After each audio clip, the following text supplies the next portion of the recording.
దేవుడు నడిపించకనే మనం అనుభవించే లేమి, కరువు, దరిద్రం, లోటుపాట్లు, చిక్కులు, చికాకులు, ఎరుకులు, ఇబ్బందులు, అవమానాలు, నిందలు దేవుడు తోడలేకనే అవన్నీ మనం ఎదుర్కొంటున్నాం. దేవుడు నీకు రోజు నడిపిస్తా అంటున్నాడు. నేనైతే రోజు నడవడానికి ఇష్టపడ్డాను, అప్పులన్నీ తీరిపోయినాయి. రోజు నడవడానికి ఇష్టపడ్డా, నా కష్టాలన్నీ కడతీర్చబడ్డాయి.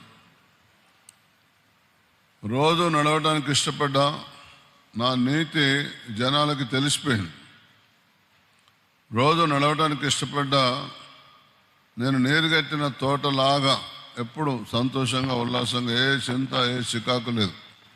నాకు కూడా మీకున్నట్టే సంసారం ఉన్నది, నాకు కూడా మీకున్నట్టే కొడుకు ఉన్నాడు, బిడ్డ ఉన్నది, నాకు కూడా అల్లుడు ఉన్నాడు, నాకు కూడా కోడలు ఉన్నది, నాకు కూడా మనవాడు ఉన్నాడు, మనవరాళ్ళు కూడా ఉన్నారు.